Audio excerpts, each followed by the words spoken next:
World's biggest astrology community in Tamil. Online Astro TV, வாழ்வின் வெளிச்சம். Online astro டிவியை கண்டு மகிழுங்கள். நமது நவசக்தி ஜோதிட குழு நிறுவன தலைவர் வேலு சிவா ஐயா அவர்கள் அவர் பேசவிருக்கும் தலைப்பு தோஷம் சாபம் தரும் விளைவுகளும் பரிகாரங்களும் என்று ஒரு அரிய தலைப்பில் பேச போகிறார். எப்போதுமே அவர் சொல்லும் போதெல்லாம் ஒரு சிறப்பான புராண இதிகாசங்களின் கதைகளின் மூலமாக ஒவ்வொரு கிரகங்களின் ஏற்படுத்தும் விளைவுகளும் பலன்களும் புராண இதிகாசங்கள் முன்னிட்டு சொல்லுவார். இப்பொழுது சிறப்பானது ஒரு தலைப்பு தோஷம் மற்றும் சாபம் தரும் விளைவுகளும் பரிகாரங்களும் சிறப்புரையாற்ற வருமாறு அன்போடு அழைக்கிறோம். வருங்க. தென்னாடுடைய சிவனை போற்றி, என் நாட்டவர்க்கும் இறைவா போற்றி. ஐந்து கரத்தனை ஆனை முகத்தினை இந்தின் இளம்பெறை ஏற்றினை நந்தி மகந்தனை ஞான கொழுந்தனை புந்தியில் வைத்து அடி போற்றுகின்றனை. பிரபஞ்ச குழு நடத்தும் 41வது மாத கருத்தரங்கிற்கு வந்திருக்கும் உங்களை இருகரங்கூப்பி வருக வருக என வரவேற்கிறேன். மேலும் இந்த நிகழ்ச்சியை உலகெங்கும் ஒளிபரப்பு செய்து கொண்டிருக்கும் ஆன்லைன் ஆஸ்ட்ரோ டிவி தலைவர் முத்துப்பாண்டி அவர்களுக்கும் இதை பார்த்து கொண்டிருக்கும் உங்களுக்கும் மீண்டும் ஒரு முறை நன்றியை தெரிவித்துக் கொள்கின்றேன். இந்த கருத்தரங்கிற்கு எனக்கு பேச வாய்ப்பளித்த பிரபஞ்ச குழுவின் தலைவர் மதிப்புக்குரிய வல்லரசு தினேஷ் ராஜா அவர்களுக்கும் அந்த குழுவில் பயணிக்கும் அனைத்து நல்ல உள்ளங்களுக்கும் எனது நன்றி கலந்த வணக்கத்தை தெரிவித்துக் கொள்கின்றேன். பொதுவாக ஜோதிட கருத்தரங்களை ஒரு கிரகத்தினை பற்றி பேசுறது அல்லது ஒரு பரிகாரம் பற்றி பேசுறது, இந்த மாதிரி பொதுவான நிகழ்வை தான்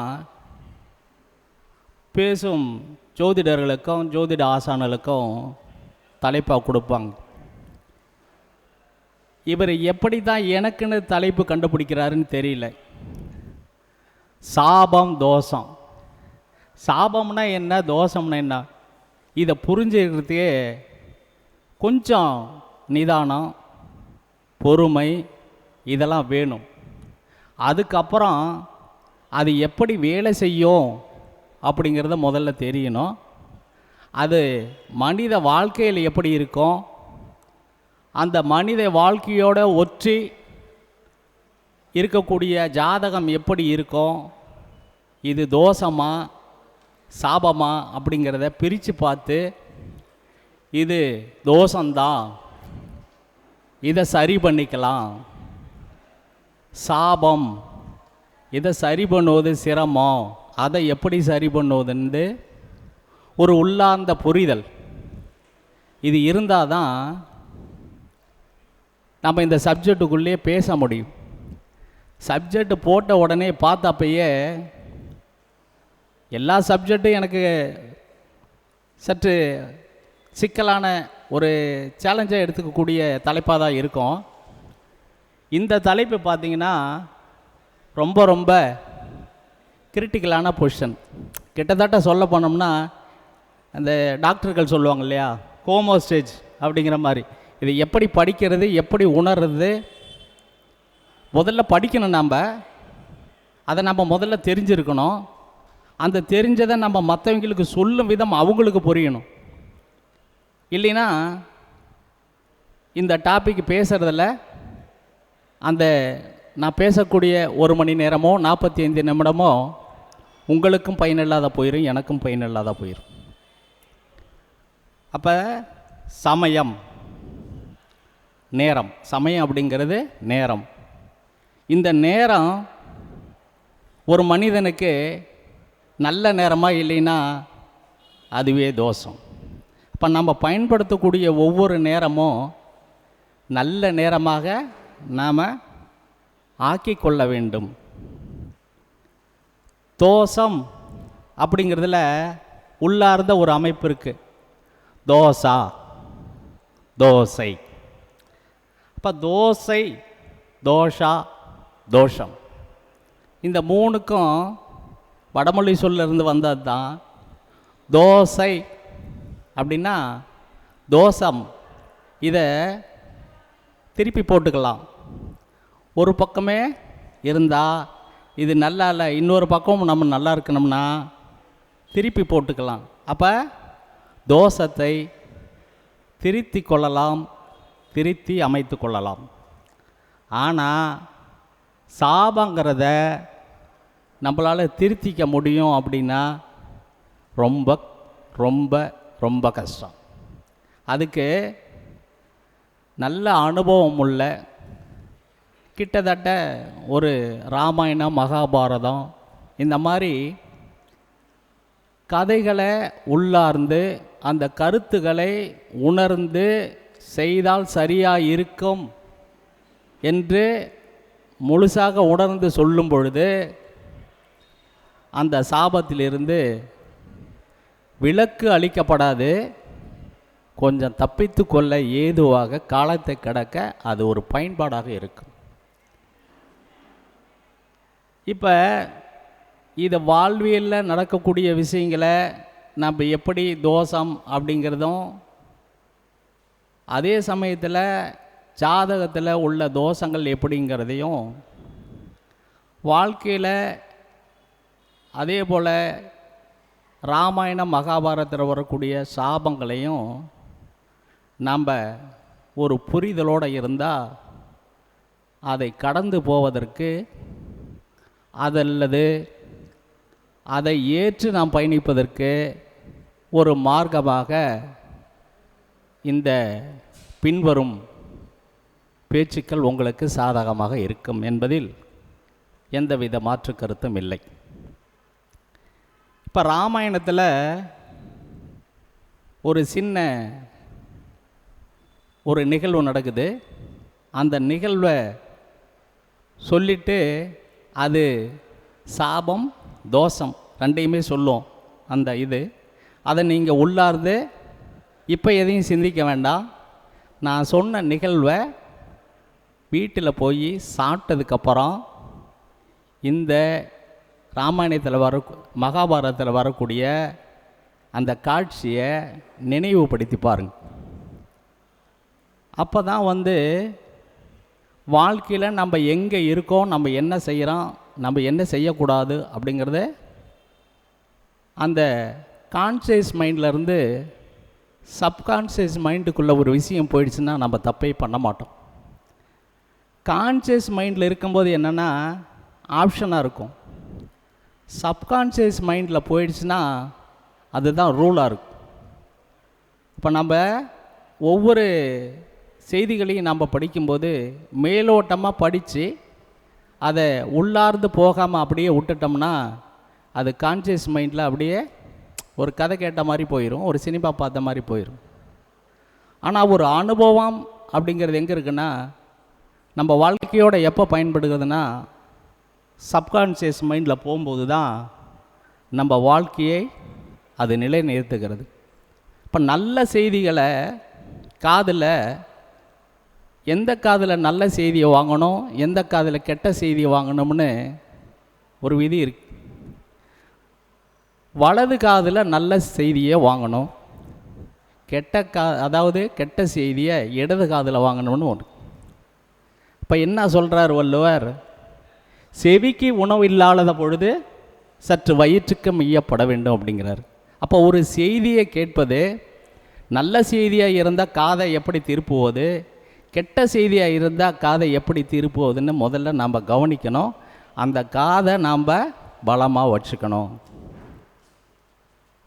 சரி, இப்போ அந்த மகாபாரதத்தில் வர காட்சியை பார்ப்போம். பாரத போரில் 10வது நாள் போர் முடிந்து ஒரு அந்தி சாயும் நேரம், அதாவது ஒளியுமல்ல இருளுமல்லாத ஒரு அந்தி வேளை. போர்லாம் முடிஞ்சு கூடாரத்தில் பாஞ்சாலியும் அர்ஜுனனும் பேசிக்கிறாங்க. எப்படி பேசிக்கிறாங்கன்னு அப்படின்னா, இத்தனை நாள் ஆயிடுச்சு, நீ ஏன் இன்னும் கர்ணனை கொல்லல அப்படின்னு இவங்களுக்குள்ள ஒரு பேச்சுவார்த்தை நடந்துக்கிட்டு இருக்கு. இதை எதிர்பார்க்காம தர்மர் உள்ள வந்துறார். அப்போ இந்த பேச்சை கேட்கும்போது தர்மர் என்ன சொல்லிடுறாருன்னா, இந்த என்ன வில்லை பெரிய வில்லை, இந்த வில்லை வச்சுக்கிட்டு இவன் கர்ணனை கொள்றதெல்லாம் நெசமா அப்படிங்கிற மாதிரி கொஞ்சம் அந்த வில்லை பற்றி ஒரு ஏளனமாக அனாவசியமாக துட்சமாக பேசுகிறார். ஆனால் அர்ஜுனனுடைய ரூல் என்னென்னா, அவனுடைய விதி என்னென்னா, என்னுடைய தனுசை யாராவது அனாவசியமாக பேசினாலோ தவறாக பேசினாலோ அவரை நான் கொன்று விடுவேன் அப்படிங்கிறது அவனுடைய ரூல். இந்த செய்தியை கேட்டதும் அர்ஜுனை குதிக்கிறான். நீ எப்படி அப்படி சொல்லலாம், உன்னை நான் கொல்லாமல் விட மாட்டேன் அப்படின்னு அர்ஜுனன் சொல்கிறான்.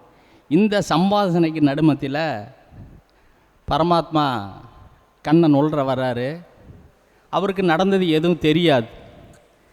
அவர் குதிக்கிறத பார்த்துட்டு, நில்லு நில்லு, நிதானமாக பேசு, என்ன நடந்தது என்கிட்ட சொல்லு அப்படின்னு கேட்குறார்.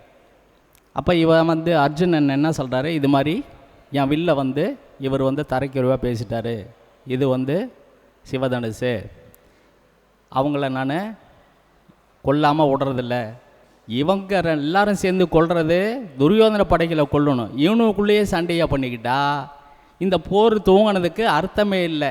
உள்நாட்டு கலவரம் வந்துடுச்சு. இப்போ இந்த உள்நாட்டு கலவரத்தை முதல்ல அழிக்கணும், சமாதானப்படுத்தணும். சரி, இப்போ நீயே அதாவது தர்மனை நீ கொல்லணும் அதானே? சரி, இப்போ நீ என்ன சொல்கிற அப்படின்னா, தர்மன் உன்னை விட மூத்தவன் இல்லையா? அப்போ நம்ம விட மூத்தவங்களை தரக்குறைவாக பேசுனா அதுக்கு பேர் என்ன அர்த்தம் அப்படின்னு கேட்குறாரு.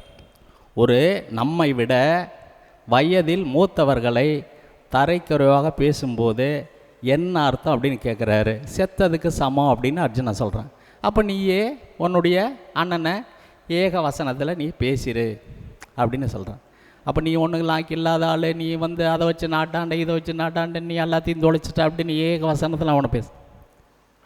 அப்போ இந்த வசனத்தில் பேசுனதும்போலாம் அவனை மூத்தவர்களை பேசுனதுமோ செத்ததுக்கு சமமாக்கியாச்சு. அதே சமயத்தில் மூத்தவங்களை ஒருத்தர் தரைக்குறைவாக பேசுனா இவங்க தற்கொலை பண்ணிக்கணும், பேசினவங்க தற்கொலை பண்ணிக்கணும். இதுதான் சாஸ்திர விதி. சரி, இப்போ நீ தற்கொலை பண்ணிக்க நீ எப்படி தற்கொலை பண்ணிக்குவ அப்படின்னு பகவான் கேட்குறாரு. அதுக்கு அவருக்கு அர்ஜுனனுக்கு விடை தெரியல. நான் யார் அப்படின்னு கேட்குறாரு. நீ என்னுடைய மாமன், அதுக்கு மேலே நீ கடவுள், அதுக்கு மேலே நீ பரம்பொருள், அதுக்கு மேலே எல்லாவற்றுக்கும் நீ தான். அப்போ அதிகம் வயது உடையவர்கள் அல்லது அதிகம் அறிவுடையவருக்கு முன்னத்தில் தன்னைத்தானே தற்பெருமையாக ஒருவன் பேசிக்கொண்டால் அவன் தற்கொலைக்கு செய்ததுக்கு சமம். அப்போ எனக்கு முன்னாடி உன்னை பெருமையாக பேசிக்க அப்படின்னு சொல்கிறார். அப்போ அர்ஜுனன், நான் தான் இந்த பாரத போகிறேன், நடத்த போகிறேன், இந்த சிவதனுசு தான் பெருசு, என்னால் முடியாது எதுவும் இல்லை அப்படின்னு பேசி, அப்போ சாஸ்திரங்கள் என்ன சொல்லுது அப்படின்னா, ஒரு விஷயத்துக்கு இன்னொரு விஷயம் பரிகாரமாக இருக்குது அப்படின்னு நமக்கு மகாபாரதத்தில் சொல்லியிருக்கு. அப்போ இது தோஷம்.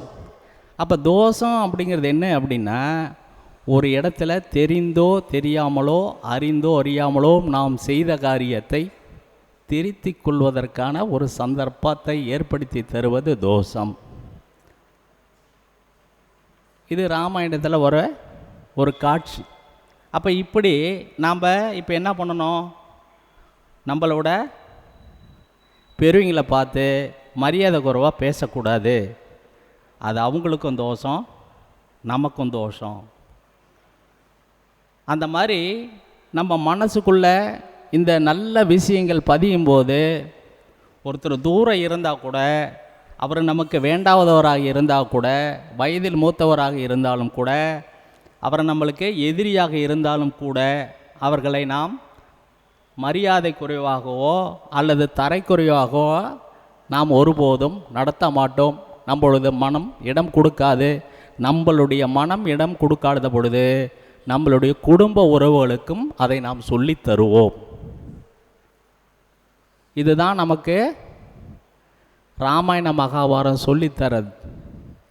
அப்போ நம்ம எந்த விஷயங்களை நம்ம சின்ன வயசில் குழந்தைகளுக்கு கதை சொல்லுமா, எனக்கு தூக்கம் வரும், கதை சொன்னால் தான் தூக்கம் வரும், இந்த மாதிரி சமயத்தில் இந்த மாதிரி கதைகளை சொல்லும் பொழுது அந்த குழந்தைகளும் மரியாதையாக பேச கற்றுக்கொள்ளும், மரியாதையாக நடந்து கொள்ளும். வகுப்பில் முதலாம் 8வது 10வது வரைக்கும் நீதி போதனைன்னு ஒரு வகுப்பே இருந்தது. இப்போ அதெல்லாம் இல்லை. ஏன் இல்லை அப்படின்னா, காலம் வேறு மாதிரி மாறிக்கொண்டிருக்கிற சூழலத்தில் இதுக்கெல்லாம் நேரம் இல்லை அவங்களுக்கு சொல்லித்தரத்துக்கு. அப்போ நம்ம குடும்பத்தில் உள்ளவங்கள் இந்த மாதிரி விஷயங்களை குழந்தைகளுக்கு சொல்லித்தர வேண்டும் அப்படிங்கிறத நம்ம ஞாபகத்தில் வச்சுக்குவோம். இப்போ முதல்ல டாப்பிக்கில் தோஷம் அப்படிங்கிறத என்னன்னு பார்த்துருவோம். ஆனால் டாபிக் ரொம்ப பெருசு. என்னால் தோஷத்தை முடிக்க முடியுமான்னு தெரியல, முடிக்க முடியாது. இருந்தாலும் அங்கங்கே சில விஷயங்களை நான் சொல்லிட்டு போகிறேன். இதெல்லாம் வகுப்பாக எடுக்கக்கூடிய செய்திகள். இப்போ தோஷம் அப்படிங்கிறது பொதுவாக மனித வாழ்க்கையில் 10 விதமான தோஷங்கள் இருக்குதுன்னு சாஸ்திரங்கள் சொல்லுது. பொதுவாக மனித வாழ்க்கையில் 10 விதமான தோஷங்கள் இருக்குது. அதில் 5 விதமான தோஷங்கள் உணவு சார்ந்த விஷயத்தில் இருக்கு. அடுத்த 5 தோஷங்கள் மனிதனுடைய பழகும் தன்மையை பொறுத்து 5 தோஷங்கள் இருக்குது. இப்போ இந்த முதல்ல உணவு சார்ந்த தோஷத்தில் 5 வகையை நம்ம பார்ப்போம். 1 அர்த்த தோஷம். 2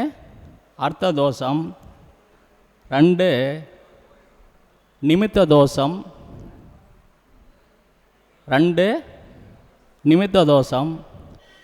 3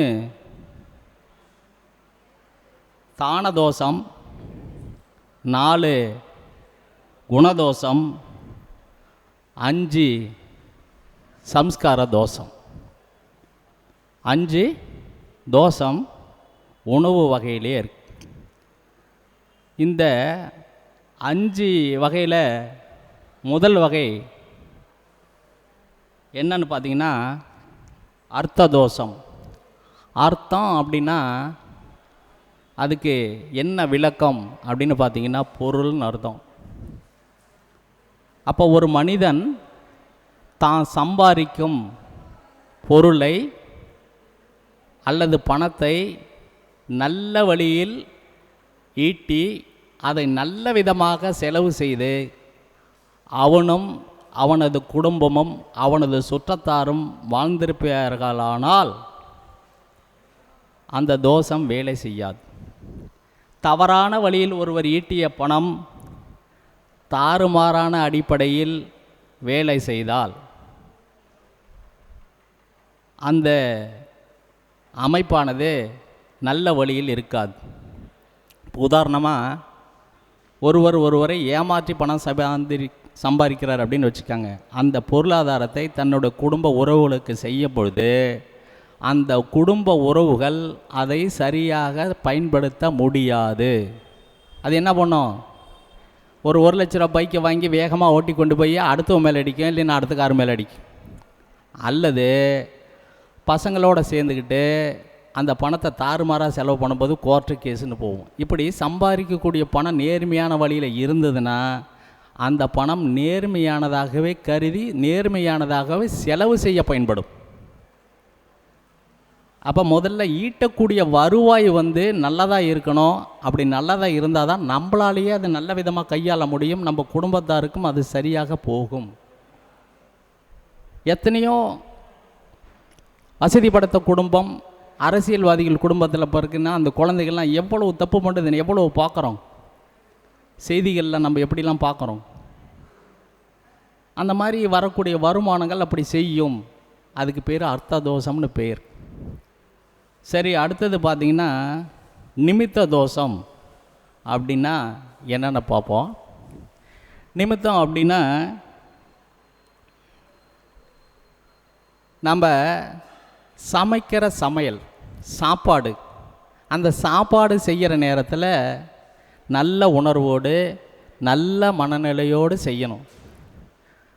வீட்டில் ஒன்று வாங்கி தரேன்னு அடுப்படியில் போய்கிட்டு பாத்திர பண்டத்தை உரட்டுறது, கேட்டது கிடைக்கலன்னு சங்கடப்படுறது, வாக்குவாதம் பண்ணுறது, சீரியலை பார்த்துக்கிட்டே சமைக்கிறது, இப்படி அந்த சமையலோடு ஒன்றி போகாமல் இருந்தாலோ அல்லது தாயோடு அல்லது மனைவியோடு உண்ணாமல் வேறொரு இடத்தில் நாம் உணவு உண்ணும்போது எந்த மனநிலையில் அந்த உணவை சமைத்தார்களோ அந்த மனநிலையே அந்த ஜாதகத்திற்கு தோஷமாக செயல்படும். அப்போ நாம் உண்ணுகின்ற உணவு சமைக்கிறவங்க எப்படி இருக்கணும்? நல்ல மனதோடு ஆரோக்கியமாக இருக்கணும். முதல்ல சமையல் பண்ணுறவங்க முதல்ல ஆரோக்கியமாக இருக்கணும், நல்ல மனதோடு இருக்கணும். அவங்க சமைக்கும்போது ஒரு மன வலியோடு சமைச்சாங்கன்னா கண்டிப்பாக அதுவும் நமக்கு ஒரு தோஷத்தை கண்டிப்பாக தரும். இப்போ கொஞ்ச நேரம் சமையல் பண்ணுனாலும் திருப்தியாக சந்தோஷமாக பண்ணணும் அப்படின்னு இன்றைக்கி நேற்று இல்லை, முன்னெடுங்காலமாகவே இந்த சாஸ்திரங்கள் நமக்கு சொல்லி வருது. சரி, அடுத்தது ஸ்தான தோஷம். ஸ்தானம் அப்படின்னா இடம்னு பேர், சமையல் செய்யக்கூடிய இடம். ஒரு சமையலை சாப்பிடும்போது எந்த இடத்துல சாப்பிட்றோம், எப்படி சாப்பிட்றோங்கிறத முதல்ல தெரியணும். இப்போ பொதுவாக என்னென்னா, இப்போ வீட்டில் வாசுப்படி வச்சுக்குவோங்க. நம்ம கிச்சனை ஓட்டுன மாதிரியே டாய்லெட் இருந்துன்னு வச்சுக்கோங்க, அந்த வீட்டில் சமையல் அவ்வளோ சிறப்பானதாக இருந்தாலும் அது சரியான ஒரு மனநிலைக்கு போகாது.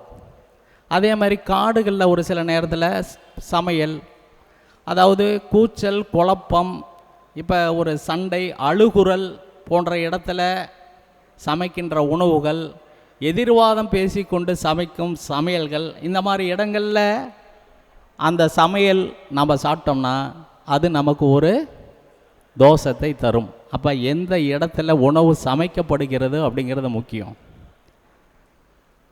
ஒரு மகாராஜா ஒரு முனிவரை கூட்டிக்கிட்டு விருந்து வைக்க வர சொல்லியிருந்தார்.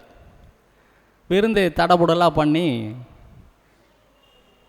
அந்த முனிவரை கூப்பிட்டு ராஜா உணவை பரிமாறுறாரு. பக்கத்தில் வெள்ளி டம்ளரில் அவருக்கு தண்ணி வச்சுருக்காங்க, வெள்ளி டம்ளரில் தண்ணி வச்சுருக்குறாங்க. அப்படிங்கும்போது இந்த முனிவர் என்ன பண்ணுறாருன்னா, சாப்பிட்டதுக்கு பின்னாடி அந்த வெள்ளி தட்டை, அந்த வெள்ளி டம்ளர் எடுத்து தன்னுடைய அந்த மாட்டியிருப்பாங்கள்ல அந்த துணி மூட்டையோடு சேர்ந்த பையை அதுக்குள்ளே வச்சிட்டார். ராஜா இதை கவனிக்கலை, விட்டுட்டார். ஆனால் காவலாளிகள் யாராக இருந்தாலும் பரிசோதிப்பது காவலனுடைய வேலை. அதை காவலாளி பார்த்து சொன்னார். ராஜாவால் நம்பவே முடியல. எதுவும் வேண்டான்னு சொல்லக்கூடிய ஒரு சன்னியாசி முனிவர் ஒரு வெள்ளி டம்ளரை எடுத்து போட்டிருக்கார் அப்படின்னா இவர் மனசால் இது தோணியிருக்க வாய்ப்பே இல்லை, இதுக்கு ஏதோ வேறு காரணம் இருக்கும் அப்படின்னு சொல்லி இந்த உணவு அரிசி எங்கிருந்து வாங்கப்பட்டது அப்படின்னு அது 1 பை 1 போக்கும்போது அது ஒரு திருனுடைய வயலிலிருந்து அந்த நெல் விளைவிப்பதாக அந்த சாஸ்திரம் சொல்கிறது. அப்போ ஒருவன் என்ன செயல் செய்து கொண்டு அதை உற்பத்தி பண்ணுகிறானோ அதே மனநிலையை உண்ணுபவனுக்கும் சேர்த்து வரும் அப்படின்னு அந்த சாஸ்திரம் சொல்லுது. அப்போ நம்ம சாப்பிட்ற சாப்பாட்டை எங்கெங்கே ஃபில்ட்ரு பண்ணோம் அப்படிங்கிறது இருக்குது. நம்ம அப்படி இன்றைக்கி பண்ணுறோமா? இப்போ சமைக்கிற, அதாவது முதல்ல வாங்குகிற இடத்துல நம்ம தர்மமாக இருந்தோம்னா அங்கே தர்மம் ஒரு ஃபில்டர் பண்ணுது. அதுக்கு பின்னாடி சமைக்கிறவனுடைய மனநிலை, அந்த மனநிலை அவங்கள நல்ல விதமாக சமைச்சாங்கன்னா ரெண்டாவது அது ஃபில்டர் பண்ணுது.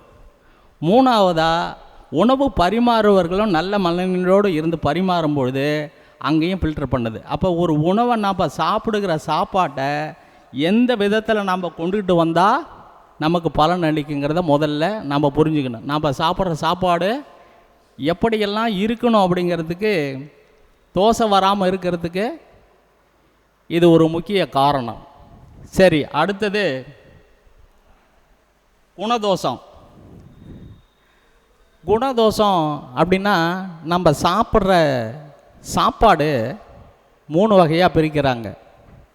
சாப்பிட்ற சாப்பாட்டை 3 விதமாக பிரிக்கிறாங்க. சாத்வீகம், ராஜசம், தாமசம். இந்த உணவை 3 வகையாக பிரிக்கும்போது சாத்வீக உணவு அப்படின்னா என்ன அப்படின்னா அரிசி, பருப்பு, நெய், இந்த மாதிரி உணவு வகைகள் சாத்வீக உணவாக எடுத்துக்கொள்ளப்படுகிறது. அடுத்தது ராட்சச உணவு அப்படின்னு பார்க்கும்போது வெங்காயம், பூண்டு, முட்டை, இறைச்சி, மசாலா வகைகள் ராட்சச வகமாக எடுத்துக்கொள்ளப்படுகிறது. மன்னிக்கணும், பூண்டு, இஞ்சி, வெங்காயம் மசாலா ஐட்டங்கள் தான் ராட்சச ஐட்டங்கள். தாமச ஐட்டங்கள்னு பார்த்திங்கன்னா முட்டை, இறைச்சி, இதெல்லாம் தாமச வகை உணவாக சாஸ்திரங்கள் கூறுகிறது. சரி சார், இதை சாப்பிட்டா எப்படி வேலை செய்யும் அப்படின்னு பார்த்தீங்கன்னா, சாத்வீக உணவுகளை சாப்பிடும் பொழுது நம்மளுடைய ஆன்மா பலப்படும், ஆன்மா வேலை செய்யும். சரி சார், ராட்சச உணவு சாப்பிட்டா நம்மளுடைய உடல் பலம் பெறும், உடல் வேலை செய்ய ஆரம்பிக்கும். சாத்விகம், ராட்சசம் பார்த்தாச்சு. தாமசம் எப்படி வேலை செய்யும் அப்படின்னா தீய எண்ணங்களுக்கு, கெட்ட எண்ணங்களுக்கு வழிவகை செய்யும் அப்படின்னு சொல்லுது. இப்போ இந்த 3 உணவையும் நம்ம கலந்து தான் சாப்பிட்றோம். இந்த 3 உணவையும் கலந்து தான் சாப்பிட்றோம். நம்மக்கிட்ட 3 விதமான குணங்களும் தான் இருக்குது. அப்போ நம்ம எதை குறைக்கணும், எதை கூட்டிக்கணும் அப்படிங்கிறத நாம் தான் முயற்சி செய்யணும். இப்போ ஒரு 20 வருஷத்து காலத்துக்கெல்லாம் பார்த்திங்கன்னா இறைச்சியை பெரிதி அளவில் எடுத்துக்கொள்ளவில்லை மனிதர்கள். 15 நாளைக்கு ஒரு தடவை, மாதத்தில் ஒரு தடவை, அந்த மாதிரி தான் இருக்கும். இப்போ அது இல்லாத நாளே இல்லை. அதை நம்ம ஒன்றும் செய்ய முடியாது. அது அவங்களுக்குள்ள புரிதல். அவங்க தான் அதிலிருந்த விலைக்கு தன்னை காத்து கொள்ள வேண்டும். அதாவது ஆன்மா பலமாகும் பொழுது தேகம் பொலிவு பெறும், நம்மளுடைய எண்ணங்களும் செயல்பாடுகளும் இறைவனை நோக்கி பயணப்படும். நீங்கள் ராட்சச உணவை எடுத்துக்கிட்டீங்க அப்படின்னா உங்கள் உடல் பலம் பெறும், ஆதிக்கம் செலுத்த ஆரம்பிக்கும், அடுத்தவர்களோடு ஆதிக்கம் செலுத்த ஆரம்பிக்கும். அப்போ ஆதிக்கம் செலுத்துவதை விட ஆன்மா பெருக்கிக் கொள்வது சிறப்பு. ஆன்மா என்பது நம்மளுடைய உயிர் ஆற்றலை ஓங்க பெற்று செய்து சமுதாய நிகழ்வுகளிலிருந்து தன்னை பிரித்து தனித்து அடையாளம் காட்டி உயர்ந்த நிலைக்கு கொண்டு போவது. இப்படி நம்ம உண்ணுகின்ற உணவில் இவ்வளவு பெரிய விஷயங்கள் இருக்குது. சரி, அடுத்தது இன்னும் நம்மளுடைய வாழ்க்கை முறையில் உள்ள 5 தோஷங்களை இப்போ நம்ம பார்த்துருவோம். அந்த 5 தோஷங்கள் என்ன அப்படின்னு பார்த்தீங்கன்னா, முதல்ல வஞ்சிதா தோஷம். வஞ்சிதா தோஷம். அடுத்தது பார்த்தீங்கன்னா பந்த தோஷம். அடுத்தது கல்பிதா தோஷம்.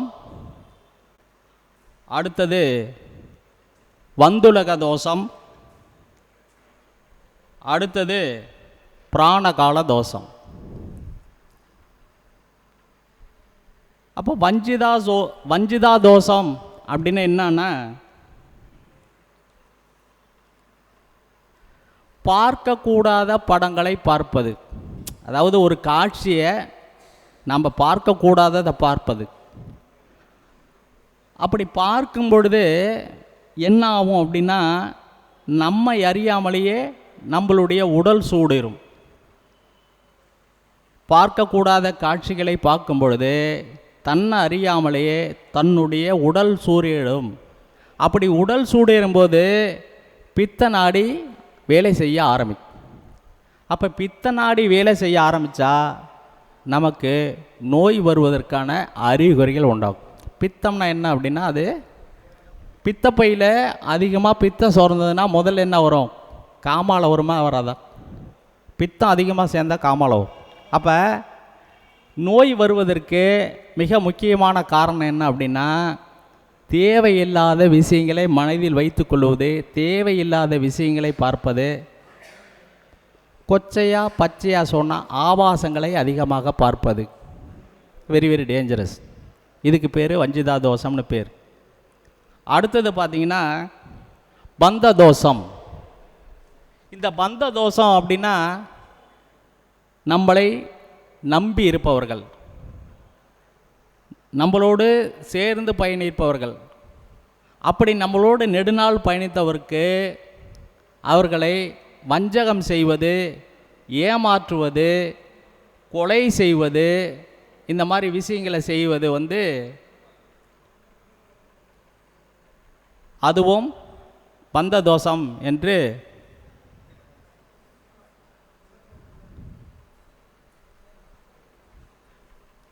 பந்த தோஷம் அப்படின்னு சொல்லுது. அப்போ சாஸ்திரத்தில் ஒரு மனிதன் தான் செய்யக்கூடிய காரியங்கள் எந்த அளவுக்கு இருக்கோ அதை ஒட்டித்தான் அந்த ஜாதகமும் பின்னாடி அந்த பயன்பாட்டை சொல்லும். அடுத்தது பார்த்திங்கன்னா கல்பிதா தோஷம் அப்படின்னு பேர். இந்த கல்பிதா தோஷம் அப்படிங்கிறது, இந்த ஒருவர் தன்னை காதலிப்பதாக இவரே நினச்சிக்கிட்டு, ஒருதலை காதல் அப்படின்னு சொல்லுவாங்க இல்லையா, அந்த மாதிரி அவங்களுக்கு தேவையானதெல்லாம் செய்கிறது, வழியை போய் செய்கிறது, அவங்கள மனம் நோகும்படி செய்வது. அப்படி செஞ்சால் அது கல்பிதா தோஷம்னு பேர். அதுவும் ஒரு வகை தோஷம். அடுத்தது வந்துலக தோஷம். இந்த வந்துலக தோஷம் அப்படின்னா, பணம், பொருள், பதவி இதுக்கு ஆசைப்பட்டு திருமணம் பண்ணிக்கிறது. திருமண பொருத்தம் பார்க்காமையே சில விஷயங்களை கௌரவம், பதவி, அந்தஸ்து, இது மாதிரிலாம் விஷயங்கள்லாம் பார்த்து காதல், எக்ஸ்பெஷலி காதலும் சேர்த்து தான், இதோட சேர்த்து தான் வரும். அப்போ இந்த மாதிரி இருந்தால் அந்த தோஷத்திற்கு பேர் வந்துலக தோஷம்னு பேர். இந்த தோஷம் என்ன பண்ணும் அப்படின்னா, வாழ்க்கையில் ஒரு காலகட்டத்தில் பிடிப்பு இல்லாமல் போயிடும். பிடிப்பே அந்த வாழ்க்கையில் இருக்காது.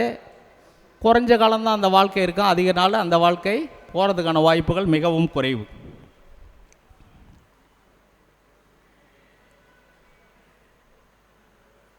இந்த இப்போ நான் சொன்னது, இந்த திருமண பொருத்தம் சொன்னது பிராண கால தோஷம்னு வச்சுக்காங்க. திருமணம், கௌரவம், அந்தஸ்து இதுக்காக திருமணம் பண்ணுறவங்க பிராண தோஷம். வந்துலக தோஷம்னா என்ன அப்படின்னா, தன்னை விட வயது மூத்த பெண்ணை திருமணம் செய்து கொள்வது. வந்துலக தோஷம்னா தன்னை விட மூத்த பெண்ணை திருமணம் செய்து கொள்வது. அப்படி திருமணம் செய்துக்கிட்டால் அவங்களுக்கு நரம்பு சம்பந்தமான வியாதி, நுரையீரல் சம்பந்தமான வியாதி, சுவாசத்தன்மை இதெல்லாம் நோய் வர வாய்ப்புண்டு. இப்போ நம்ம சாதாரணமாக ஒரு மனித வாழ்க்கையில் உணவு வகையிலையும் நடைமுறையிலையும் உள்ள தோஷங்களை இப்போ நம்ம பார்த்துருக்கோம். இதே போல் நம்ம ஜாதகத்தில் இப்போ நம்ம ஜாதகத்துக்குள்ளே போயிடுவோம். இதெல்லாம் யாருக்கு சார் பயன்படுது? இத்தனை தோஷங்கள் 10 விதமான தோஷங்களை சொல்லி இன்றைக்கி இதெல்லாம் யாராச்சும் பயன்பாட்டு கொண்டு நீங்கள் சொல்கிறதெல்லாம் நடக்கிற காரியமா? என்னமோ சொல்கிறீங்க, என்னமோ பொழுது போதுன்னு நாங்களும் கேட்டு போகிறோம் அப்படிங்கிற மாதிரி அப்படித்தான் எல்லாரும் என்னை முதல் கொண்டு இருக்கோம். மாற்றம் நம்மக்கிட்ட இருந்து தான் தொடங்கணும், வேறு எங்கே இருந்தால் தொடங்காது.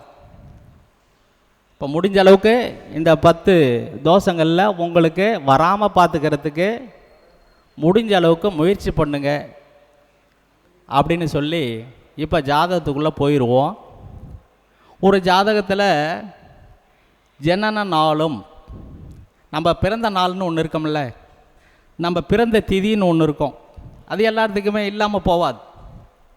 அப்போ இந்த சில கிழமைகளுக்கு 7 கிழமைகளுக்கு 7 சில திதிகள் ஒத்து வராது. அப்படி ஒரு குழந்தை பிறந்திருந்தால் அந்த குழந்தை தன்னுடைய வாழ்நாளில் நல்ல சந்தோஷத்தையும் இன்பத்தையும் அனுபவிப்பது சிரமம். இப்போ 7 நாள் இருக்குது, ஆனால் திதி எத்தனை இருக்குது? 28 திதி இருக்கு இல்லையா, 30 திதி இருக்கு. அப்போ இதில் எந்தெந்த திதி எந்தெந்த கிழமைக்கு ஆகாது அப்படிங்கிறத பார்த்துருவோம். நம்ம முதல்ல ஞாயிற்றுக்கிழமை ஒரு குழந்தை பிறந்து அது பிறந்த திதி 12வது திதியும் 7வது திதியும், அதாவது 12வது திதினா என்ன திதி? துவாதசி. 7வது திதி சப்தமி திதி. அப்போ ஞாயிற்றுக்கிழமை ஒரு குழந்தை பிறந்து துவாதசி திதியும் சப்தமி திதியிலும் பிறந்திருந்தால் அந்த குழந்தை வாழ்நாளில் சிரமத்தை அனுபவிக்கும். அதே போல் ஒரு குழந்தை திங்கக்கிழமை பிறந்திருக்குது அப்படின்னு வச்சுக்கிட்டிங்கன்னா அதற்கு 11வது திதி ஏகாதசி திதியும் 6வது திதி என்று சொல்லக்கூடிய சஷ்டி திதியிலும் பிறந்திருந்ததுன்னா அதுவும் இந்த தோஷத்தை அடிப்படையாக கொண்டது. அடுத்தது செவ்வாய்க்கிழமை பிறந்த குழந்தைக்கு 5வது திதி என்று சொல்லக்கூடிய சப்தமி திதியும் 5வது திதி பஞ்சமி திதியும் 7வது திதி சப்தமி திதியும் அந்த குழந்தைக்கு தோஷத்தை தரும். புதன்கிழமை பிறந்த குழந்தைக்கு 2வது திதியும் 8வது திதியும், அப்போ 2வது திதி துதியை திதியும் 8வது திதி அஷ்டமி திதியும் கண்டிப்பாக அந்த குழந்தைக்கு ஒரு தோஷத்தை தரும். அடுத்தது வியாழக்கிழமை பிறந்த குழந்தை, அந்த குழந்தைக்கு சஷ்டி திதியும் நவமி திதியிலையும் பிறந்திருந்தால் கண்டிப்பாக தோஷத்தை தரும். வெள்ளிக்கிழமையில் பிறந்த குழந்தைக்கு அஷ்டமி திதியும் 10வது திதி என்று சொல்லக்கூடிய தசமி திதியும் தோஷத்தை தரும். சனிக்கிழமை பிறந்த குழந்தைக்கு 9வது திதியும் 11வது திதியும், அதாவது 9வது திதினா நவமி திதியும் 11வது திதி என்று சொல்லக்கூடிய ஏகாதசி திதியும் தோஷத்தை தரும். அப்போ இந்த ஜாதகங்களை நம்ம எப்படி முதல்ல பார்க்கணும்? ஒரு ஜாதகத்தை எடுத்த உடனே ஒரு ஜாதகத்தில் என்ன இருக்குது அப்படிங்கிறத, தோஷமுள்ள நட்சத்திரமா தோஷமுள்ள திதியில் பிறந்திருக்கா அப்படிங்கிறதெல்லாம் முதல்ல பார்த்து அதுக்கப்புறம் தான் நாம் அது திருமணத்துக்கு தேர்வு செய்யணும். குழந்தை பிறந்துடுச்சு, வளர்த்திட்டோம், எல்லா சுகத்தையும் அனுபவிக்கணும்னு நினைக்கிறோம். ஆனால் அதுக்கு கிரகங்கள் இடம் கொடுக்காத பொழுது அதை நாம் புரிந்து கொள்ள வேண்டும். முதல்ல அதை புரிஞ்சு கொள்ளாமல் நாம் பாட்டுக்கோம் திருமணத்தை பண்ணி வச்சுட்டு அதுக்கப்புறம் அந்த குழந்தையை நினச்சி இவங்க கஷ்டப்படுறோம். அதுக்கு ஒரு குழந்தை பிறந்துருச்சுன்னா அந்த பொண்ணு அந்த குழந்தை நினச்சி கஷ்டப்படுறதும் அல்ல அந்த ஆணு கஷ்டப்படுறதும் வாழ்க்கையே ஒரு பிடிப்பு இல்லாமல் ஒரு இன்ப துன்பம் இரண்டும் கலந்தும் கூட வாழாமல் வெறும் துன்பத்தையே இழிவுக்கும் சபைக்கும் பேச்சுக்கும் ஆளாகி அந்த தம்பதிகளும் அல்லது கணவன் மனைவியோ ரொம்ப கஷ்டப்படுறத நிறையா பார்க்குறோம். நம்ம இப்போ முதல்ல இதெல்லாம் பார்க்கணும் அப்படிங்கிறது இப்போ இதன் வாயில நம்ம சொல்கிறோம். இது ஒரு புரிதல். ஒரு ஜோசியர்கிட்ட போனோம்னா என்ன திதி என் குழந்தைக்கு, அவள் என்ன கிழமையில் பிறந்திருக்கு, இது ரெண்டுக்கும் தோசை இருக்கா அப்படிங்கிறத நம்ம பண்ணிக்கலாம். ஒரு ஜோசியர் தான் சொல்லணும்னு இல்லை. இப்போ படித்தவங்க எல்லாருக்குமே தெரியும். எல்லாமே அந்த ஒரு பேஜ் ஜாதகத்திலேயே நாள் நட்சத்திரம் திதி யோகம் கர்ணம் யோகி அவயோகி முடக்கு முதல் கொண்டு போட்டு தான் இன்றைக்கி 1 பேஜ்லேயே அதெல்லாம் வந்துடுது. இப்போ நமக்களுடைய புரிதல் இதை பார்ப்பவர்களை ஜோசியர்கள் பார்த்து பயன்படுறாங்களோ இல்லையோ, ஆனால் சாதாரண ஒரு வாடிக்கையாளர் இந்த ஒரு விஷயங்களை தெரிஞ்சு வைத்து கொள்வது நல்லது. இப்போ ஒரு வீடியோ போட்டால் அப்படின்னு பார்த்தீங்கன்னா குறைஞ்சது ஒரு 5000லேருந்து 10,000 20,000 30,000 பேர் வரைக்கும் பார்க்குறாங்க. இது எல்லாருமே ஜோசியர் பார்க்குறாங்களா? இல்லை, எல்லாமே பார்வையாளர்கள் தான் அதிகமாக பார்க்குறாங்க. அப்போ நம்ம ஜோசியருக்கு பாடம் நடத்துகிறதா பார்வையாளர்கிட்ட சொல்கிறதா அப்படின்னு பார்த்தீங்கன்னா 19 சொல்லிடுறோம். இந்த ஜோசியர் எடுத்துக்கிட்டாலும் சரி, பார்வையாளர்கள் எடுத்துக்கிட்டாலும் சரி. இப்போ அடுத்தது இப்போ பிறந்ததை பற்றி சொல்லியாச்சு. அப்போ ஒருவர் இறக்கிறார் அப்படின்னா அந்த இறக்குங்காலமும் ஒரு தோஷமான காலமாக இருக்கும். அதையும் நம்ம வாழ்க்கையில் தெரிஞ்சுக்கணும். இப்போ இது வரைக்கும் நல்லா இருந்தது, இவர் இறந்ததுக்கப்புறம் என் வாழ்க்கையில் ஒரு நிம்மதி இல்லை, ஒன்றும் இல்லை, என்ன ஜோசியர் என்ன ஏதாச்சும் தோஷமாக எத்தனை பேர் கேட்குறாங்க போய். அப்போ அந்த விஷயத்தையும் நாம் தெரிஞ்சுக்கணும் இல்லையா? சரி, இப்போ ஒருவர் திதி நட்சத்திரம் நாள் இந்த 3ஐயும் நம்ம பார்க்குறோம். இறந்த நாளுக்கு சில பேர் பொதுவாக தனிஷ்டா பஞ்சமி மட்டும் பார்த்து அந்த அடப்பு என்ன அதோட போயிடுவாங்க. அப்படி இல்லாமல் ஒருவர் இறந்த நாள் நட்சத்திரம் திதி இதை 3ஐயும் பார்க்கணும். சரி, இதில் எது ஆகாது? ஒருவர் இறந்த நட்சத்திரம் எது, அது ஆகுமா ஆகாதா? ஒருவர் எந்த கிழமையில் மேக்சிமம் எல்லாத்துக்கும் தெரியும், இந்த கிழமையில் இருந்தாவே ஆகாது அப்படிங்கிற மாதிரி ஒரு சிலருக்கு தெரியும். ஆனால் நட்சத்திரமும் திதியும் அதிக அளவுக்கு தெரிவதற்கான வாய்ப்புகள் இல்லை. அப்போ ஜனனத்தையும் சொல்லிடுறோம், இப்போ மரணத்தையும் சொல்லுவோம்.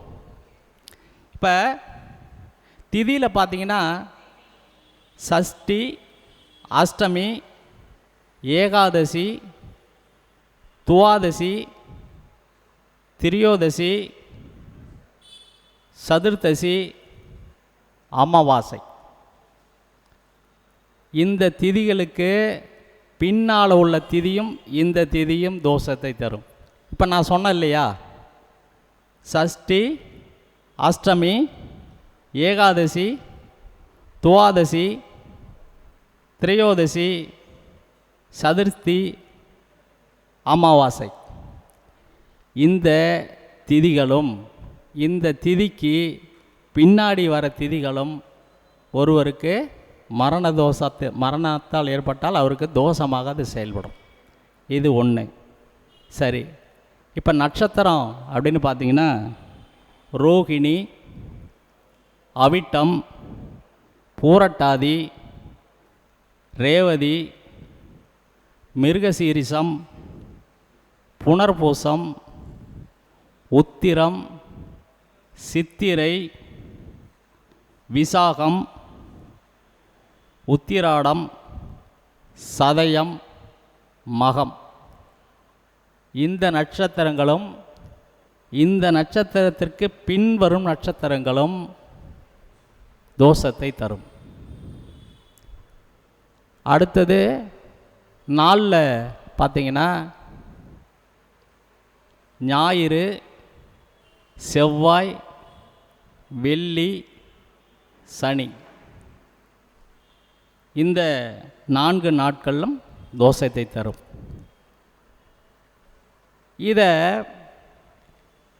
எப்படி எடுத்துக்கிறது அப்படிங்கிறது, இப்போ ஒருத்தர் நாள் நல்லா இருக்கு, நட்சத்திரமும் நல்லா இருக்கு, திதி மட்டும் தோஷத்தில் விழுது அப்படின்னு ஒன்று வச்சுக்கிட்டாலும், அல்லது நாளும் நட்சத்திரமோ தோஷமோ ரெண்டும் ஒன்று சேர்ந்து வருவது என்றாலோ, அல்லது 3ம் சேர்ந்து வருவது என்றாலோ இதுவும் ஒரு தோஷத்தை ஏற்படுத்தும்.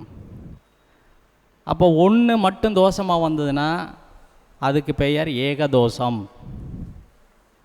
4 நட்சத்திரம் திதி இது 3ல் ஏதாவது 2 வந்தால் அதுக்கு துவாதச தோஷம்.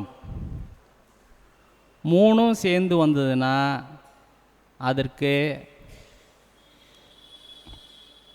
திரிதா தோஷம். இப்போ இந்த தோஷம் அப்படி வரதா அப்படின்னா, இப்படி ஒரு நாளில் இறந்துருக்காங்க அப்படின்னா இவங்களை நேராக முதல்ல முன்வாசல் வழியாக அடக்கம் செய்யறதுக்கு எடுத்துகிட்டு போகக்கூடாது, முதல் ரூல். அப்படி 1, 2, 3 இந்த அமைப்பில் ஒருவர் இறந்திருந்தால் அவரை முன்வாசல் வழியாக எடுத்துகிட்டு போகக்கூடாது, அவங்கள பின்வாசல் வழியாக தான் எடுத்துகிட்டு போகணும். அல்லது மாற்று வாசல் ஒரு வழி. இப்போ அவங்கவுங்க இடத்தினுடைய பொறுத்து தான் நாம் அதை சொல்ல முடியும் இல்லையா? அவங்கள வீட்டினுடைய அமைப்பு முதல்ல என்ன அப்படின்னா பின்வாசல் வழியாக தான் போகணும், அல்லது மாற்று வாசல் வழியாக தான் போகணும், நடைமுறை வாசல் வழியாக போகக்கூடாது. இது ஃபஸ்ட் ரூல். அப்போ ஒரு நாளிலேயோ அல்லது திதியிலையோ இருந்தால் குறைந்தது 1 மாதம் அந்த வீட்டை பூட்டணும்னு சொல்கிறாங்க. இது நடைமுறையில் சாத்தியமில்லை. அப்போ அவங்க இருக்கக்கூடிய அவங்க பயன்படுத்தக்கூடிய அறையையும் அவங்களுடைய பொருட்களையும் நம்ம அதில் அடைச்சி வைக்கலாம். 2 வந்தது அப்படின்னா 6 மாத காலம், 6 மாத காலம் அந்த ரூம்பை பூட்டி வைக்கணும்னு சொல்கிறாங்க.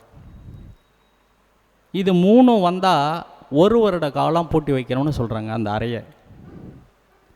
இது எந்த அளவுக்கு அவங்களுடைய வீட்டினுடைய அமைப்பையோ அவங்களுடைய புரிதலுடைய வச்சு அவங்க அதை பயன்படுத்தி கொள்வது அவங்களுக்கு உசிதமான ஒரு அமைப்பு. சரி, இப்போ இதை சொல்லிட்டோம் அப்படின்னா, இப்போ இந்த இறந்த சொன்னதுக்கப்புறம் தனிஷ்டா பஞ்சமின்னு ஒன்று இருக்குது இல்லையா?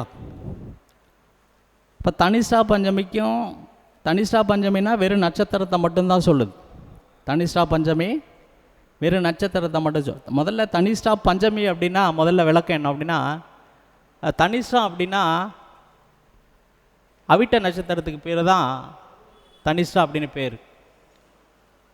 இப்போ பஞ்சமி அப்படின்னா அந்த அவிட்ட நட்சத்திரத்தோடு சேர்ந்து வர 5 நட்சத்திரங்களுக்கு தான் தனிஷ்டா பஞ்சமின்னு பேர். அப்போ அவிட்டம், சதயம், பூரட்டாதி, உத்திரட்டாதி, ரேவதி இந்த 5 நட்சத்திரங்களை தான் தனிஷ்டா இதுக்கு பேர் தான் தனிஷ்டா பஞ்சமி. ஏன் இந்த தனிஷ்டா பஞ்சமி அப்படின்னு பார்த்தோம்னா, காலபுருஷனுக்கு 1, 8 கூடியவன் செவ்வாய். அவன் காலபுருஷனுக்கு 10ஆம் இடம் என்ற கர்மஸ்தானத்தில் தன்னுடைய நட்சத்திரமாக உடைப்பட்ட நட்சத்திரத்தை வச்சுருக்கான். அப்போ 10, 11 10ஆம் பாகத்தில் ஒரு பாதியும் 11ஆம் பாவத்தில் ஒரு பாதியும் ஆயுள் காரகன் என்ற சமையலில் வச்சு அடுத்தது அதே தொடர்ச்சி 12ஆம் இடம் போகிறதுனால அந்த 5 நட்சத்திரங்களும் தனிஷா பஞ்சமி நட்சத்திரங்கள் என்று நமது முன்னோர்கள் வகுத்து வச்சுருக்காங்க. அதில் வந்து இந்த ஒவ்வொரு நட்சத்திரங்களுக்கும் இத்தனை மாதம் வீடு வந்து நடை சாத்தணும் அப்படின்னு இருக்கு. அதில் என்ன அப்படின்னா அந்த நட்சத்திரத்தில் பிறந்தவங்களுக்கு அந்த வீட்டில் வந்து ஒரு வெண்கல கிண்ணத்தை வச்சு அதில் நல்லெண்ணெயை ஊற்றி அதில் தீபத்தை போட்டுக்கிட்டு வரணும் அந்த காலம் வரைக்கும். ஏன் இந்த செயல்பாடு சொல்கிறாங்க அப்படின்னு பார்த்தீங்கன்னா, இந்த நட்சத்திரங்களில் இறந்தவர்கள் தன்னுடைய கர்ம பயனை முடிக்காமல் 10ஆம் இடம் கர்மம் இல்லையா, காலபுருஷனுக்கு 10ஆம் இடம் மகரம் கர்மம், 11ஆம் இடம் ஆசை, 12ஆம் இடம் என்பது நிறைவு. அப்போ இந்த தன்னுடைய கர்மாக்களையும் ஆசைகளையும் நிறைவு பெறாதவர்கள் மறுபடியும் நான் அந்த பூத உடலில் புகுந்து கொண்டு என்னுடைய ஆசைகளையும் தேவைகளையும் நிவர்த்தி செய்து கொள்கிறேன் என்று மேலே எழும்பாமல் அந்த ஆத்மா அதிக கணத்துடன் இங்கே உலாவிக் கொண்டிருக்கும். அப்போ அந்த கர்மாவுக்கான அந்த சனியை தீபமாக போடும்போது அந்த எண்ணெய் நல்லெண்ணெயில் போடும் பொழுது அந்த ஆத்மா லேசாக தன்னுடைய ஆசைகளை மெல்ல உணர்ந்து அறிந்து அது மேலே அப்படியே லேசாக ஒரு வெள்ளை மாதிரி அப்படியே படிய ஆரம்பிக்கும். இப்போ 3 மாதம்னா 3 மாதம் விளக்கு போடணும். அது அப்படியே அந்த எண்ணெய் பக்கத்தில் ஒரு நல்லெண்ணெயை ஊற்றி வச்சிடணும். ஒரு கிண்ணத்தில் விளக்கு நீங்கள் டெய்லி எறியணும். அப்போ அந்த எண்ணெயில் அப்படியே லேசாக அது படிய ஆரம்பிக்கும். 6 மாத காலம்னா 6 மாத காலம், 3 மாத காலம்னா 3 மாத காலம், 2 மாத காலம்னா 2 மாத காலம். அது ஒவ்வொரு நட்சத்திரத்துக்கும் ஒவ்வொரு பாதத்துக்கும் ஒவ்வொன்று இருக்குது. அது நம்ம பஞ்சாங்கத்திலே இருக்குது. அப்போ அதுக்கு பின்னாடி அந்த எண்ணெயை எடுத்து கொண்டு போய் நம்ம யாரும் கால்படாத இடத்துல ஊற்றிட்டு அதை அந்த கிண்ணத்தை தானமாக கொடுத்துட்றோம். அப்போ அந்த மாதிரி வர்றதை அதுதான் தன்னுடைய ஆசைகளையும் தேவைகளையும் தன்னுடைய கர்மாக்களையும் நிறைவு பெறாத ஒரு ஆத்மா.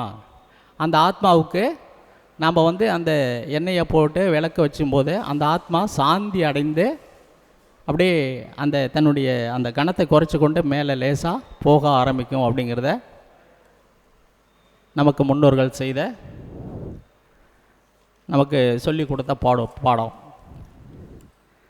சரி, இப்போ இது வந்து நம்ம வந்து ஜனனத்தை பார்த்தாச்சு, மரணத்தை பார்த்தாச்சு, தனிஷ்டா பஞ்சமியை பார்த்தாச்சு.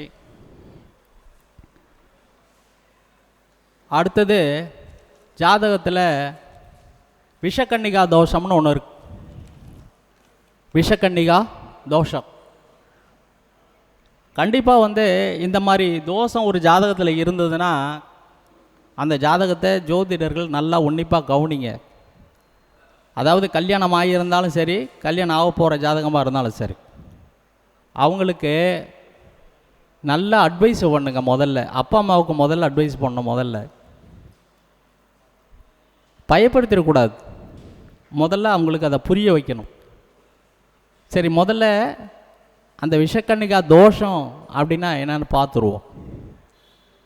இப்போ ஞாயிறு செவ்வாய் சனி மற்ற நாட்களில் இதில் நம்ம எடுத்துக்க வேண்டியதில்லை. ஞாயிறு செவ்வாய் சனி இந்த 3 நாட்களில் ஞாயிற்றுக்கிழமை துதியை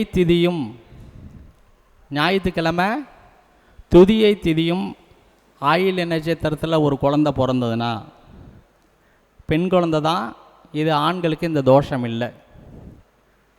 அதே மாதிரி ஞாயிற்றுக்கிழமை துவாதசி திதி விஷாக நட்சத்திரத்தில் ஒரு பெண் குழந்தை பிறந்தால் இவங்களுக்கு விஷக்கன்னிகா தோஷம் உண்டு. இது ஞாயிற்றுக்கிழமையில் பிறந்தவர்களுக்கு. செவ்வாய்க்கிழமையில் பிறந்திருந்து அது வந்து துவாதசி திதியும் சதய நட்சத்திரமும்,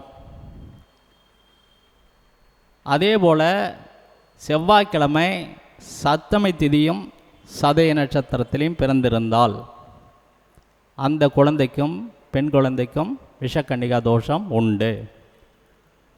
அதே போல் சனிக்கிழமை ஒரு குழந்தை சனிக்கிழமையில் பிறந்து துதியை திதி ஆயில்ய நட்சத்திரம், சப்தமி திதி கிருத்திகை நட்சத்திரம். இப்படி பிறந்திருந்தாலும் இந்த குழந்தைக்கும் விஷக்கன்னிகா தோஷம் உண்டு. சரி, ஒரு குழந்தை பிறந்துடுச்சு, வயசுக்கு வந்துடுச்சு, ரைட்டு, கல்யாணம் பார்க்க வந்தாச்சு, பொருத்தம் பார்க்க வந்தாச்சு. சரி, அல்லது கல்யாணம் மூஞ்சாச்சு. நம்ம கல்யாணம் செய்ய போகிற பொண்ணுக்கு என்ன சொல்ல போகிறோம், கல்யாணம் செஞ்ச பொண்ணுக்கு என்ன சொல்ல போகிறோம்? தோசை நம்மளுக்கு தெரிஞ்சு போச்சு. அல்லது இப்போ இந்த வீடியோவில் பேசுறது மூலிமா ஒரு குடும்பத்தில் இருக்க அவங்கவுங்க ஜாதகத்தை எடுத்துகிட்டு ஒரு ஜோசிக்கிட்ட வராங்க. என் ஜோசியத்தை ஒரு ஜோசிக்கிட்ட வந்து பார்க்கும்போது அவர் இதெல்லாம் பார்ப்பாருன்னா அவரால் பார்க்க முடியாது, மாட்டாங்க, நேரம் இருக்காது, பல காரணம் இருக்குது. சரி, நீங்கள் தெரிஞ்சுக்கிட்டீங்க அப்படின்னா முதல்ல அந்த அதாவது திருமணம் ஆகிற குழந்தைக்கு என்ன பண்ணணும் அப்படின்னா, பசுக்கள் அதிகமாக இருக்கும் கோசாலையில் அவங்க போய் பணிவிடை செய்யணும். அப்போ என்ன, அந்த வாளில் வந்து அந்த சாணத்தோடையும்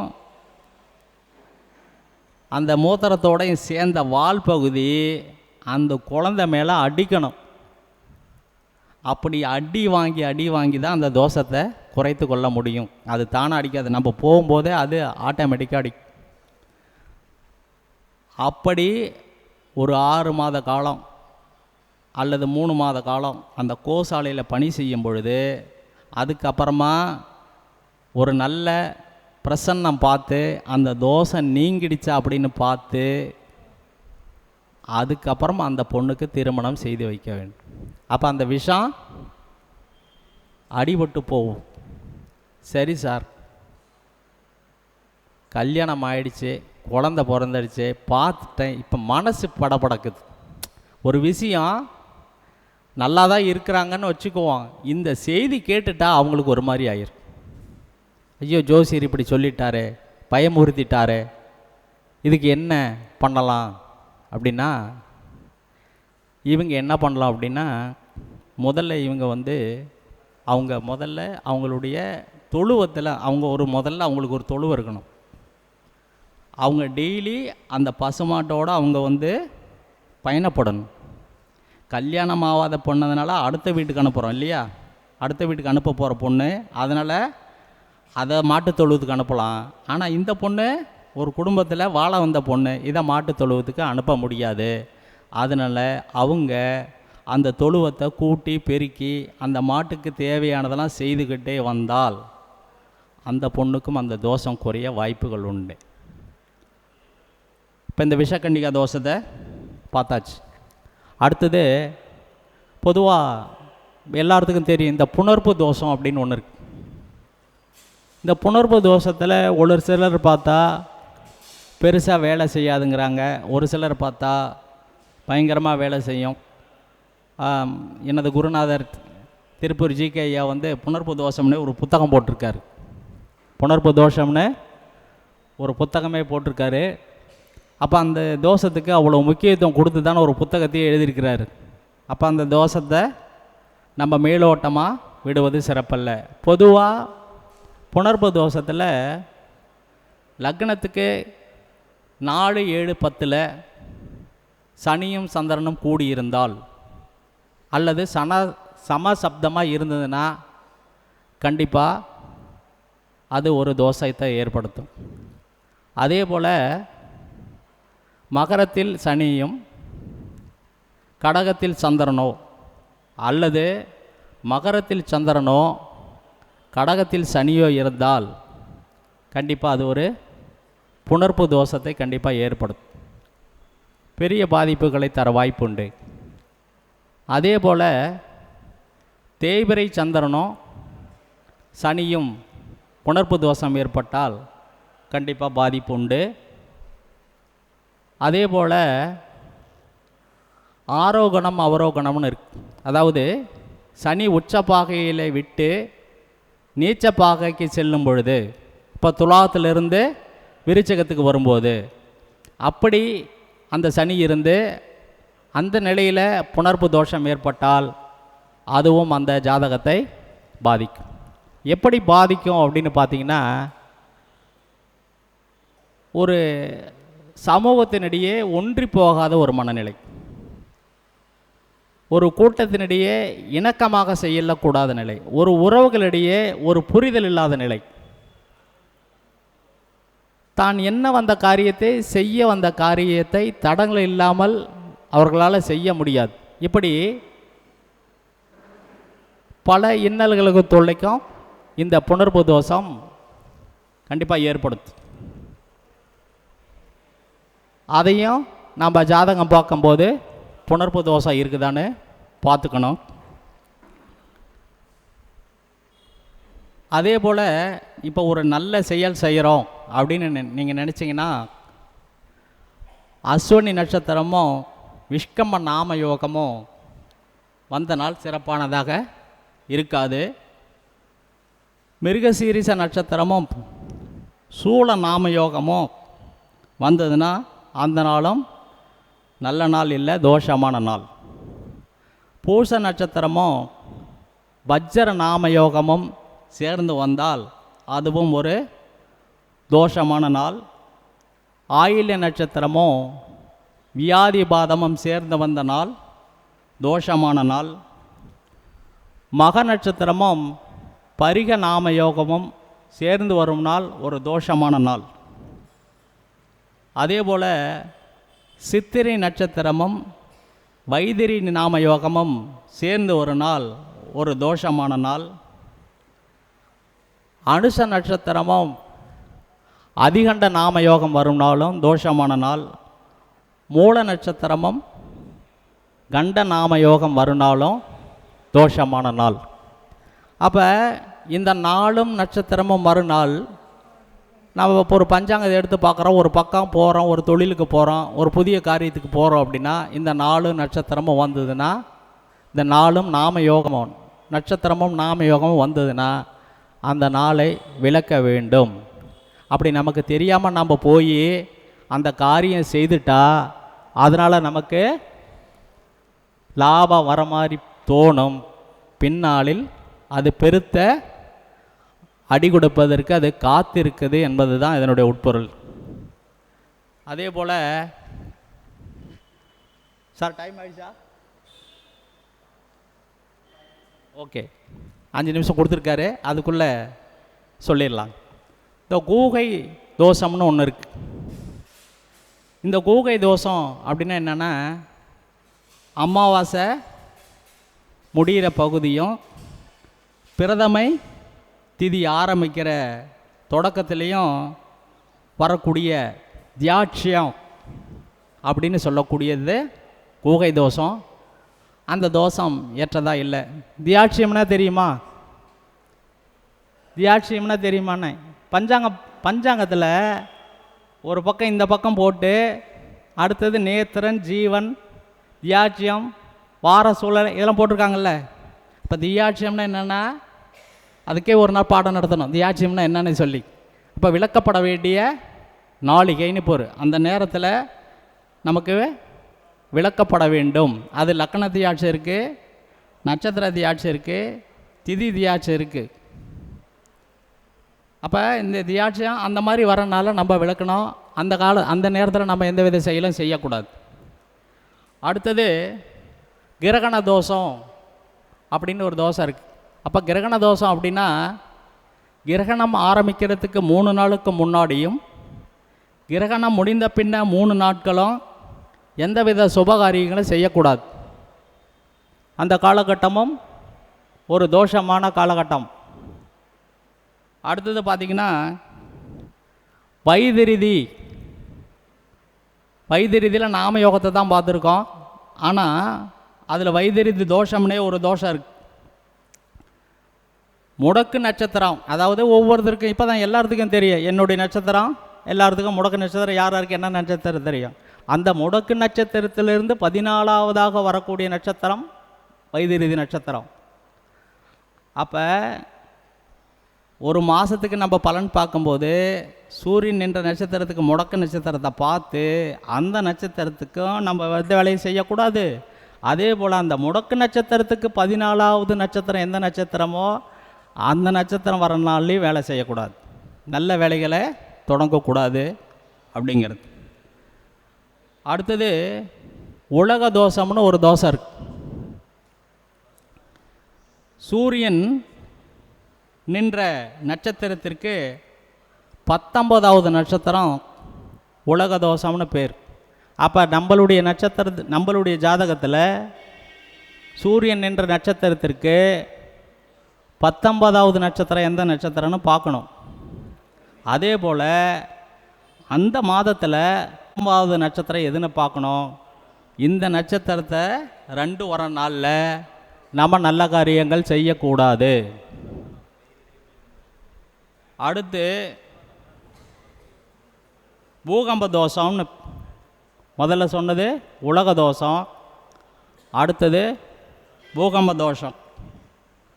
சூரியன் என்ற நட்சத்திரத்துக்கு 9வது நட்சத்திரம் பூகம்ப தோஷம்னு பேர். இப்போ நம்மளுடைய சூரியன் என்ற நட்சத்திரத்திற்கு 9வது நட்சத்திரம் பூகம்ப தோஷம். அதே போல் அந்த மாதத்தில் வர சூரியன் என்ற நட்சத்திரத்திற்கு 9வது நட்சத்திரம் பூகம்ப தோஷம். அப்போ இந்த வைதிருதி தோஷம் அப்படின்னு என்னென்னா நம்மளுடைய வாழ்க்கை முறையே நம்மளை அப்படி சேஞ்ச் பண்ணி விட்ரும். இழுத்து கொண்டு போய் முச்சந்தியில் வச்சு மொட்டை அடிச்சுட்டு போயிடும். ரொம்ப இருக்கிறதுலே ரொம்ப மோசமான தோஷம் எதுனா வைதிருதி தோஷம். பூகம்ப தோஷம் அப்படின்னா நம்மளை இயல்பாக வாழ விடாது, அப்படியே ஷேக் ஆகிக்கிட்டே இருக்கும். அடியில் ஒரு போல்ட்டாக வேலை செய்ய முடியாது ஒரு இடத்துல நின்று. உலக தோஷம் அப்படின்னா இந்த உலகத்தோட நம்ம ஒன்று இணைந்து செயல்பட முடியாது. உலகம் ஒரு பக்கம் ஓடிக்கிட்டு இருக்கோம், நாம் ஒரு பக்கம் ஓடிக்கிட்டு இருப்போம். அந்த உலகத்தோட சமுதாயத்தோடு ஒன்றி வாழ முடியாத ஒரு தன்மையை ஏற்படுத்தும். இப்போ இதெல்லாம் நம்ம நன்கு கவனித்து பார்ப்பது ரொம்ப சிறப்பு. அப்போ நம்மளுடைய சூரியன் என்ற நட்சத்திரத்திற்கு 9, 19, 11 நின்ற கிரகங்கள் தசாபுத்தி வரும்போது கண்டிப்பாக நம்மளுக்கு ஒரு இடைஞ்சலை தரும் அப்படின்னு முதல்ல நம்ம ஒரு கால்குலேஷன் பண்ணி வச்சுக்கணும். அப்போ அல்லது கோச்சாரத்தில் அசுப கிரகங்கள் போகும்போதும் கண்டிப்பாக அது ஒரு பாதிப்பை ஏற்படுத்தி தரும். அப்போ இதெல்லாம் நம்ம நல்ல ஒரு கவனித்தோம்னா நம்மளை நாம் ஒரு செயலை செய்வதற்கு தான் எல்லாமே அப்பயே பார்த்துக்கிட்டுலாம் செய்ய முடியாது. சோறு திங்கிற நேரத்தில், சாப்பிட்ற நேரத்தில், தூங்குற நேரத்தில் இதெல்லாம் பார்க்க முடியாது. ஒரு புதிய காரியம் செய்கிறோம், ஒரு நல்ல செயல்கள் சந்ததி வழியாக பெருகணும் அப்படின்னு ஒரு நல்ல காரியங்கள் செய்யும்போது இதையெல்லாம் நாம் பார்க்கணும். அப்படி பார்க்காம விட்டால் இது நமக்கு பின்னாடி பெருத்த தோஷத்தை தரும். அப்போ நம்ம ஜாதகத்தில் நம்மளுடைய உறவுகள் இந்த மாதிரி ஜாதகத்தில் இருந்ததுன்னா அவங்களும் நம்மளை டிஸ்டர்ப் பண்ணுவாங்க. நம்மளுக்கு மனைவியாக வரப்போகிறவங்களும் இந்த மாதிரி நட்சத்திரத்தில் இருக்கக்கூடாது. நமக்கு ஒரு குழந்தையும் இந்த நட்சத்திரத்தில் பிறக்கக்கூடாது. நாம் யாரோடு உறவு வைத்து கொள்கிறோமோ அவர்களும் இந்த நட்சத்திர தொடர்பில் வரக்கூடாதுங்கிறத நம்ம முடிவு பண்ணணும். சில பேர் சொல்லுவாங்க, எனக்கு தசாபுத்தி நல்லா இருக்குது சார், எல்லாம் அந்த ஜோசியர் சொன்னார், யோகம் இருக்குது, இவர் சொன்னார், எல்லாம் ரைட்டு யோகம், ஆனால் நீங்கள் 2 பேரும் சேர்ந்து இருக்கிறது சரி இல்லையே. அதே போல் இந்த செவ்வாய்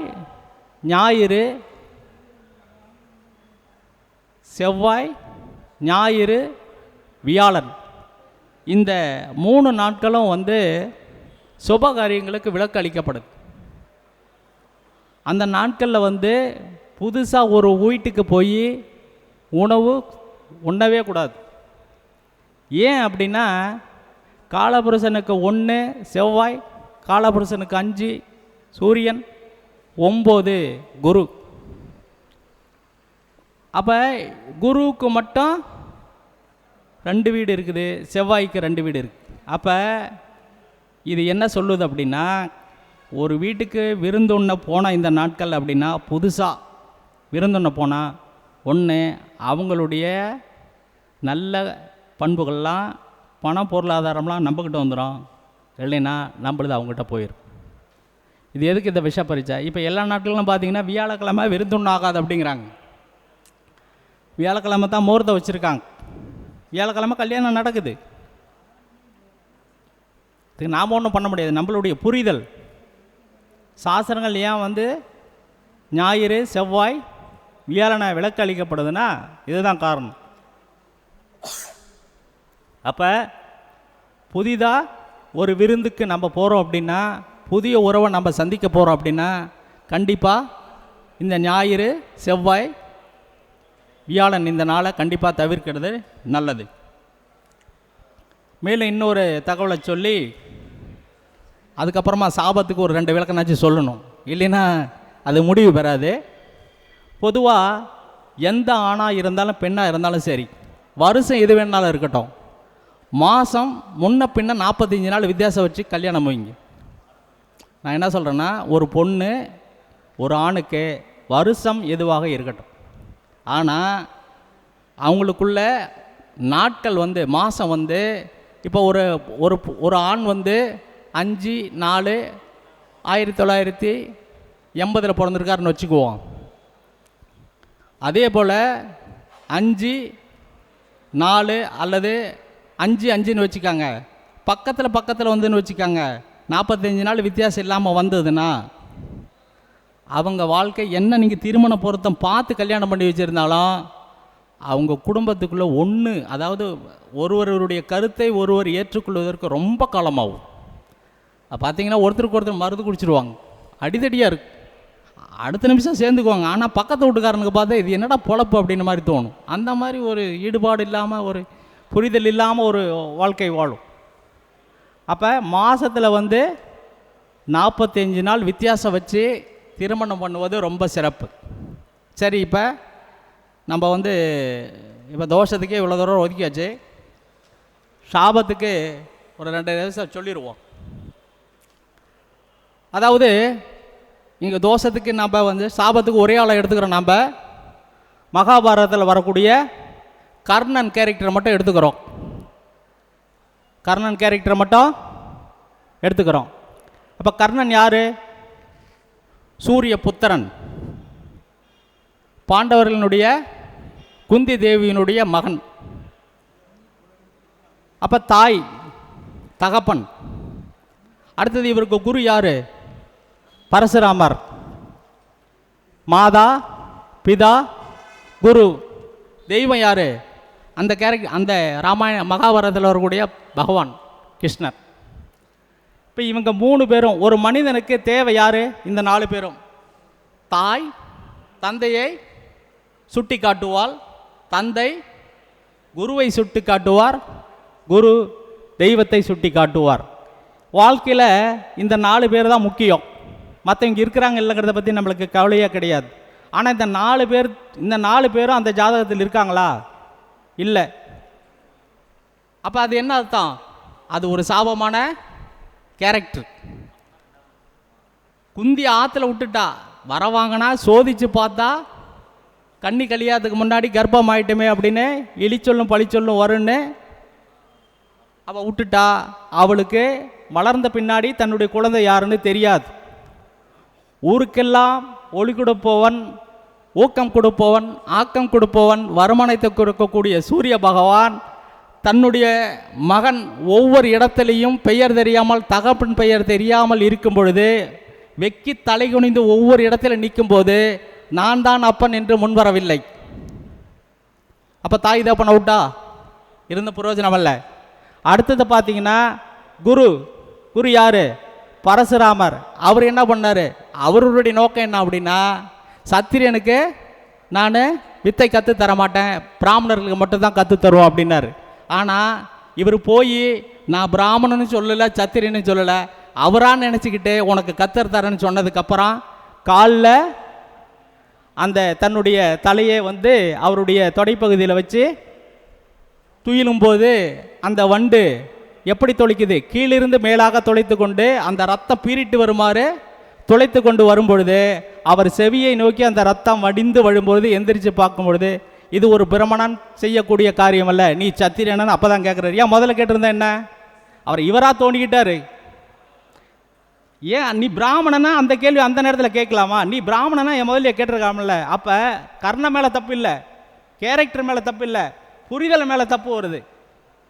அப்போ அந்த இடத்துல பார்க்கும்போது அவர் என்ன பண்ணுறாரு, தக்க சமயத்தில் இந்த வித்தை உனக்கு பயன்படாது அப்படின்ட்டாரு. நாகாஸ்திரத்தை கற்றுத்தராரு, பயன்படாமல் போயிடுது. சரி ரைட்டு, அவர் தான் குரு தான் விட்டுட்டாரு. தெய்வம் சாப போகிற நேரத்தில் உயிர் போக மாட்டேங்குதுரா, உன் உயிர் போக மாட்டேங்குது, உன் புண்ணியம் உன்னை காத்து நிற்குது, அந்த புண்ணியத்தை எனக்கு தா அப்படின்னு பகவான் போய் கேட்குறாரு. அது மட்டும் இல்லை, இந்த புண்ணியத்தை கொடுக்கும்போது ஒரு புண்ணியம் வருமல்ல, அந்த புண்ணியத்தையும் எனக்கு கொடுத்துரு அப்படின்னு கேட்குறாரு. அப்போ கடவுளும் அந்த இடத்துல வரல.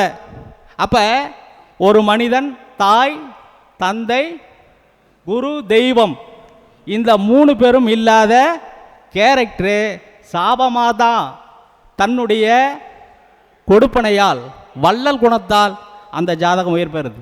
அப்போ என்ன அப்படின்னா, சாமம் பெற்ற நட்சத்திரங்கள் ஒருவருக்கு இருந்தாலோ அப்போ என்ன அர்த்தம், ஒரு ஜாதகத்தில் 4ஆம் பாவம், 9ஆம் பாவம், 5ஆம் பாவம் கெட்டு போனாலோ வாழலாம், தானம் செய்யுங்க, வாரி வாரி கொடுங்க, எல்லா சாபங்களையும் நிவர்த்தி பண்ணிடலாம்.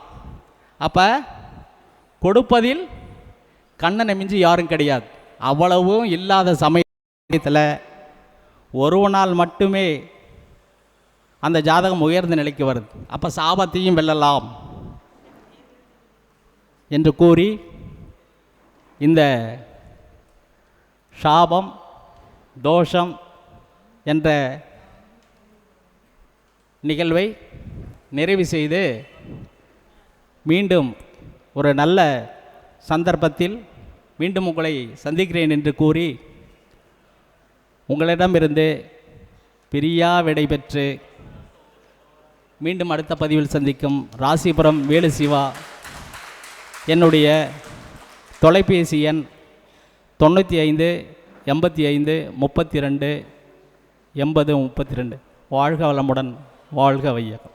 இதுவரை தோஷம் சாபம் தரும் விளைவுகளும் பரிகாரங்களுக்கு எண்ணிலடங்கா மேற்கோள்கள் காட்டி அருமையான கருத்துக்களை நம்மிடையே பதிவு செஞ்சார்.